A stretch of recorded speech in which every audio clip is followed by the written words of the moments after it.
नमस्कार दोस्तों, आप सबों का स्वागत है। बिहार बोर्ड मैट्रिक परीक्षा 2022 के लिए सामाजिक विज्ञान का अति महत्वपूर्ण प्रश्न। आप इस वीडियो को अंत तक जरूर देखें। ऑब्जेक्टिव बनाने वक्त आपको काफ़ी मदद मिलेगा और नंबर भी ज़्यादा आएगा। तो आइए पहला नंबर प्रश्न को समझिए और याद रखिए। निम्नलिखित में कौन प्राकृतिक आपदा है? तो प्राकृतिक आपदा क्या होता है? जो अपने आप हो, मानव से संबंधित, उससे जुड़ा नहीं होना चाहिए। जैसे आंधी तूफान आना, भूकंप आना, बादल गरजना, बिजली चमकना, ये सभी प्राकृतिक आपदा है। तो आपका ऑप्शन दिया गया है बम विस्फोट, भूकंप, युद्ध, रासायनिक दुर्घटनाएं। तो इनमें से आपका कौन सही होगा? भूकंप होगा, क्योंकि ये प्राकृतिक आपदा है, इसे मानव से कोई संबंधित नहीं है, भगवान के द्वारा किया गया है। बम विस्फोट तो मानव के द्वारा, युद्ध तो मानव करेगा, रासायनिक दुर्घटनाएं तो रासायनिक यानी केमिकल वगैरह सब मिलने का जो फटता है या कोई फैक्ट्री ब्लास्ट करता है तो ये सब मानव का हाथ होता है। इसलिए इस प्रश्न का उत्तर क्या हो जाएगा आपका? ऑप्शन नंबर बी बिल्कुल सही है। भूकंप क्या है? प्राकृतिक आपदा है। बाढ़ आना प्राकृतिक आपदा है। अगला प्रश्न देखिए। प्रश्न है, मलबे के नीचे दबे हुए लोगों का पता लगाने के लिए किस यंत्र की मदद ली जाती है? मलबा, अब जैसे कि भूकंप आया, बड़ा इमारत गिर गया या कोई घर गिरने के बाद उसके अंदर जो आदमी जो कि दबा गया है, पता कैसे चलेगा? बहुत बड़ा बिल्डिंग गिरा है और किधर आदमी मतलब उसके अंदर दबाया है, कैसे पता चलेगा? तो उसके लिए एक यंत्र बनाया गया है। उस यंत्र का नाम क्या है? आपके सामने ऑप्शन में दिया गया है। तो इस प्रश्न का उत्तर हो जाएगा आपका ऑप्शन नंबर सी बिल्कुल सही है। तो चलते हैं अगले प्रश्न की ओर। आप इस वीडियो को अंत तक जरूर देखें। अब देखिए तीसरा प्रश्न है, भूस्खलन क्या है? भूस्खलन क्या है? तो इस प्रश्न को समझिए। भूस्खलन देखिए एक तरह से होता है कि कोई चीज़ अपने आप सिरक जाना, यानी कि जैसे कि पहाड़ है, पहाड़ धीरे धीरे धीरे धीरे या पत्थर है, कोई धीरे धीरे अपने आप गिर जाना, उसे कहता है सिरक जाना। ये कोई मकान है, वह धीरे धीरे धीरे धीरे धीरे सिरक कर गिर जाता है, तो ये एक तरह से ये भी प्राकृतिक आपदा में आता है। तो भूस्खलन क्या है? प्राकृतिक आपदा है। अगले प्रश्न की ओर। प्रश्न देखिए, सुदूर संवेदी उपग्रह रिमोट सेंसिंग उपग्रह का प्रयोग किस लिए होता है? तो इस प्रश्न का उत्तर होगा आपका ऑप्शन नंबर सी बिल्कुल सही है। संसाधनों की खोज के लिए, संसाधनों की खोज के लिए। अगले प्रश्न देखिए। प्रश्न है, निम्न में कौन भूकंप का सर्वाधिक संवेदनशील नगर है? तो सबसे ज्यादा भूकंप संभावना कहाँ होता है? तो इस प्रश्न का उत्तर होगा आपका ऑप्शन नंबर ए बिल्कुल सही है, देहरादून। अगले प्रश्न की ओर। प्रश्न में है, सुखाड़ क्या है? तो इस प्रश्न का उत्तर होगा आपका, सुखाड़ है एक प्राकृतिक आपदा। बारिश नहीं पड़ा और बहुत गर्मी कर रहा है, बारिश नहीं पड़ रहा है और बहुत गर्मी कर रहा है, तो क्या होगा? सुखाड़ पड़ जाएगा। चापाकल, बोरिंग, ये सब क्या होगा? सूखने लगेगा। तो सुखाड़ क्या है? प्राकृतिक आपदा है। अगले प्रश्न की ओर। प्रश्न आपका है, निम्नलिखित में कौन मानव जनित आपदा नहीं है? अब की बार प्रश्न कर रहा है कि मानव जनित आपदा नहीं है। तो आतंकवाद तो ये मानव है, रेल दुर्घटना तो ये भी मानव है, सुनामी ये प्राकृतिक है, सुनामी सुनामी क्योंकि समुद्र में आता है, और ये सांप्रदायिक दंगा ये भी नहीं है। तो इस प्रश्न का उत्तर होगा आपका ऑप्शन नंबर जो है कि सी, क्योंकि प्रश्न में कह रहा है कि निम्नलिखित में कौन मानव जनित आपदा नहीं है, तो ये मानव जनित आपदा नहीं है सुनामी, ये है प्राकृतिक, इसलिए ऑप्शन नंबर सी सही होगा। अगला प्रश्न देखिए, बाढ़ के समय लोगों को जाना चाहिए। तो बाढ़ के समय लोगों को जाना चाहिए, ये तो आप सभी भी समझ गए, ऊंचे भूमि पर जाना चाहिए, ये तो सभी आप लोग अच्छे से समझ ही गए होंगे, प्रश्न पढ़ते हैं। अगले प्रश्न की ओर। सुनामी शब्द किस भाषा से लिया गया है? सुनामी शब्द किस भाषा से लिया गया है? तो सुनामी सबसे अधिक आता है जापान में, इसलिए जापान से लिया गया है, ऑप्शन नंबर डी। अगला प्रश्न है, सुनामी कहाँ आती है? तो सुनामी कहाँ आती है? तो सुनामी आती है समुद्र में, ऑप्शन नंबर बी बिल्कुल सही है, सुनामी कहाँ आती है? समुद्र में। अगले प्रश्न की ओर। प्रश्न है आपका 11 नंबर, संचार का सबसे लोकप्रिय साधन है? संचार का सबसे लोकप्रिय साधन है सार्वजनिक टेलीफोन, मोबाइल, रेडियो, इनमें से कोई नहीं। तो इस प्रश्न का उत्तर होगा आपका ऑप्शन नंबर ए सार्वजनिक टेलीफोन, या अब अगर करंट में हो जाए दोस्तों तो यह हो जाएगा आपका मोबाइल। तो सार्वजनिक टेलीफोन ये तो अब नहीं चल रहा है, तो मोबाइल होना चाहिए। तो चलते हैं अगले प्रश्न की ओर। प्रश्न है, धर्म की सामुदायिक का मुख्य आधार मानने वाले व्यक्ति को क्या कहा जाता है? तो इस प्रश्न का उत्तर होगा आपका ऑप्शन नंबर बी, बिल्कुल सही है, सांप्रदायिक। अगला प्रश्न देखिए, सांप्रदायिक राजनीति किस धारणा पर आधारित है? तो इस प्रश्न का उत्तर होगा आपका ऑप्शन नंबर ए, बिल्कुल सही है, एक धर्म दूसरे धर्म से श्रेष्ठ है। एक धर्म दूसरे धर्म से श्रेष्ठ है। सांप्रदायिक राजनीति किस धारणा पर आधारित है? तो एक धर्म दूसरे धर्म से सर्वश्रेष्ठ है। यानी कि जो धर्म का नेता होगा, मतलब जो जिस धार्मिक के गुरु होगा, तो अपने धर्म के बारे में बड़ाई करेगा, यानी कि वो कहेगा कि मेरा अपना धर्म बड़ा है, और दूसरा जो धर्म जैसे कि मुस्लिम हो जाएगा, वो अपना कहेगा कि मेरा धर्म बड़ा है। इसलिए इस प्रश्न को अच्छे से समझिए कर आए कि सांप्रदायिक राजनीति किस धारणा पर आधारित है? तो वह क्या होगा? एक धर्म दूसरे धर्म से श्रेष्ठ, माना कि बढ़िया। तो ऑप्शन नंबर एक।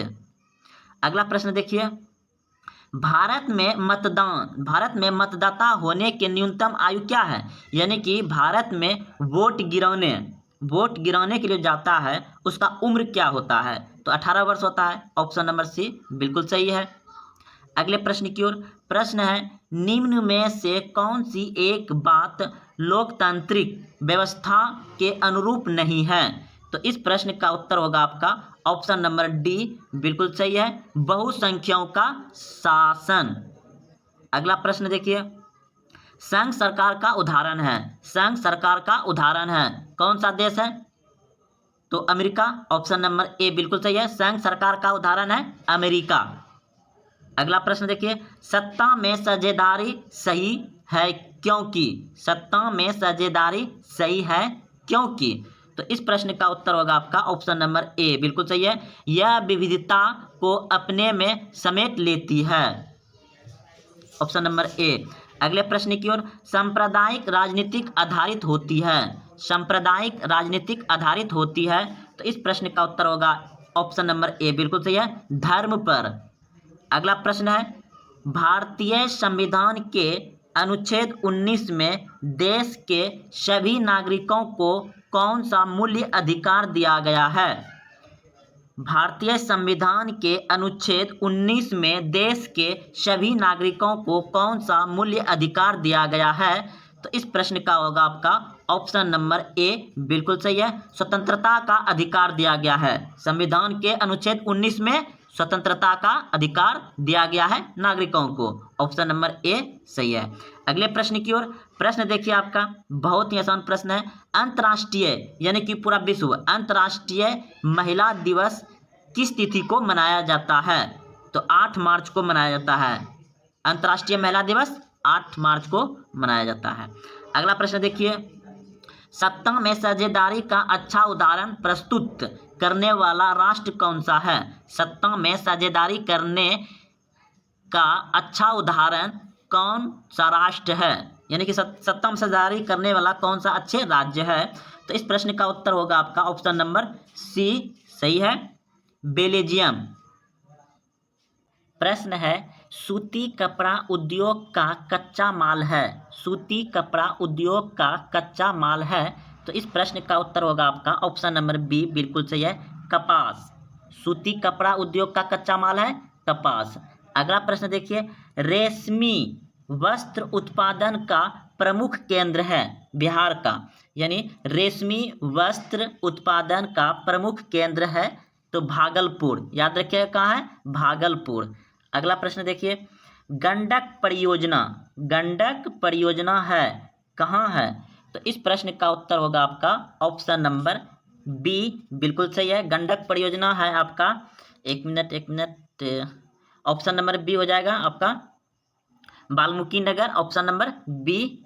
अगला प्रश्न देखिए, प्रश्न है आपका, बिहार का सबसे बड़ा नगर कौन है? बिहार का सबसे बड़ा नगर कौन है? तो आप सभी जानते होंगे कि सबसे बड़ा नगर राजधानी बिहार का कहाँ पड़ता है? पटना। तो पटना सबसे बड़ा नगर है बिहार का। अगला प्रश्न है आपका, 2001 की जनगणना के अनुसार बिहार की नगरीय आबादी है। तो इस प्रश्न का उत्तर होगा आपका ऑप्शन नंबर सी, बिल्कुल सही है, नगरीय आबादी कितना है? 10.5%। ऑप्शन नंबर सी, 2001 की जनगणना के अनुसार नगरीय आबादी 10.5%। अगला प्रश्न देखिए, बिहार के कितने प्रतिशत भौगोलिक क्षेत्र में वन का फैलाव है, यानी कि बिहार में कितना भौगोलिक क्षेत्र पर वन बाग बगीचा फैला हुआ है। तो इस प्रश्न का उत्तर होगा आपका 7%, ऑप्शन नंबर डी। अगला प्रश्न है आपका, निम्नलिखित नदियों में से किसे बिहार का शोक कहा जाता है। तो बिहार का शोक कोसी नदी को कहा जाता है, कोसी नदी को। ऑप्शन नंबर सी।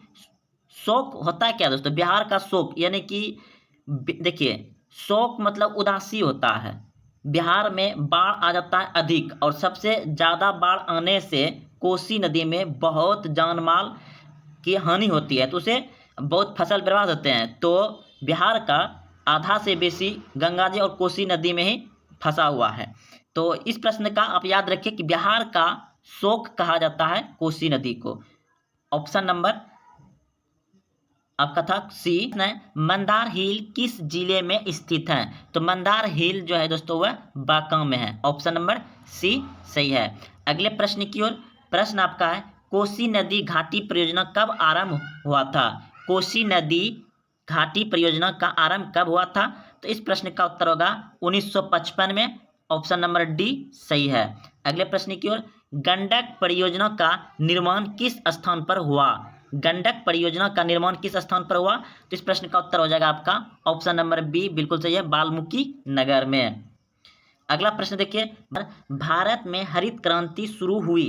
तो इस प्रश्न का उत्तर होगा आपका ऑप्शन नंबर बी, बिल्कुल सही है। 1966 ईस्वी में भारत में हरित क्रांति की शुरू हुआ था। हरित क्रांति यानी कि, और सब आपको पूछ दिया जाएगा हरित क्रांति किससे संबंधित है, तो गेहूं उत्पादन से हरित क्रांति संबंधित है, और भारत में हरित क्रांति हुआ था 1966 में। अगला प्रश्न है, बिहार संपन्न है। बिहार किसमें संपन्न है, तो कृषि में है। ऑप्शन नंबर सी बिल्कुल सही है, बिहार संपन्न है कृषि में। अगला प्रश्न है, चावल है। चावल क्या है, खरीफ फसल, रबी फसल, जायद फसल, या इनमें से कोई नहीं। तो इस प्रश्न का उत्तर होगा आपका ऑप्शन नंबर ए, बिल्कुल सही है। चावल जो है कि खरीफ फसल है, खरीफ फसल है चावल। Option number A. अगला प्रश्न देखिए, काली मिट्टी उपयुक्त है। काली मिट्टी किसके लिए उपयुक्त है, तो काली मिट्टी है कपास के लिए। ऑप्शन नंबर ए बिल्कुल सही है, काली मिट्टी कपास के लिए उपयुक्त होती है। अगला प्रश्न देखिए, दाल किस पौष्टिक अंश का स्रोत है। तो दाल जो में प्रोटीन पाया जाता है। ऑप्शन नंबर बी बिल्कुल सही है। अगला प्रश्न देखिए, दूध उत्पादन में विश्व में भारत का कौन सा स्थान है। दूध उत्पादन में विश्व में भारत का कौन सा स्थान है, तो द्वितीय स्थान है, दूसरा। ऑप्शन नंबर बी सही है। इनमें कौन रबी फसल है। रबी फसल जो कि ठंडी के मौसम में होता है। तो इस प्रश्न का उत्तर हो जाएगा आपका गेहूं। गेहूं जो है कि ठंडी के मौसम में होता है। ऑप्शन नंबर बी सही है, रबी फसल है गेहूं। अगला प्रश्न देखिए, जायद फसल का उत्पादन किस मौसम में होता है। जायद फसल का उत्पादन किस मौसम में होता है। तो इस प्रश्न का उत्तर होगा आपका ऑप्शन नंबर ए, बिल्कुल सही है, गर्मी में होता है जायद फसल। जैसे आपका तरबूजा, ककड़ी, खीरा, ये सभी गर्मी में होता है, तो ये सब जायद फसल है। मक्का भी आ सकता है। अगले प्रश्न की ओर। इनमें कौन सी फसल रेशेदार है। रेशेदार है, तो इस प्रश्न का उत्तर होगा आपका ऑप्शन नंबर ए, बिल्कुल सही है, जूट। जूट से बोरा बनाया जाता है। जूट रेशेदार फसल है। अगला प्रश्न देखिए, भारत में बाजरा की सर्वाधिक खेती कहाँ होती है। भारत में बाजरा की सर्वाधिक खेती कहाँ होती है। तो इस प्रश्न का उत्तर होगा आपका ऑप्शन नंबर सी, बिल्कुल सही है, राजस्थान में होता है बाजरा की खेती। अगला प्रश्न देखिए, इनमें कौन गेहूं का प्रमुख उत्पादक नहीं है। इनमें कौन गेहूं का प्रमुख उत्पादक नहीं है पूछ रहा है। तो इस प्रश्न का उत्तर होगा सी, तमिलनाडु। तमिलनाडु में गेहूं ज्यादातर में उत्पादन नहीं हो पाता है। अगला प्रश्न है, भारत के किस राज्य में सोपानी कृषि की प्रचलित है। तो सोपानी कृषि होती है उत्तराखंड में। ऑप्शन नंबर डी बिल्कुल सही है। अगला प्रश्न देखिए, निम्नलिखित में से किस फसल की खेती रोपण कृषि के अंतर्गत आता है, यानी कि रोपा जाता है। रोपा जाता है, तो कौन सा होता है। तो इस प्रश्न में उत्तर हो जाएगा आपका चाय। चाय रोपा जाता है। अगला प्रश्न देखिए, भारत में जूट की सबसे अधिक खेती कहाँ होती है। भारत में जूट की सबसे अधिक खेती कहाँ होती है। तो पश्चिम बंगाल में होता है। ऑप्शन नंबर बी सही है, पश्चिम बंगाल में सर्वाधिक जूट की खेती होती है। अगला प्रश्न देखिए, भारत में धान की खेती सबसे अधिक कहाँ होती है? तो भारत में धान की खेती सबसे अधिक कहाँ होती है? ये भी पश्चिम बंगाल में होता है।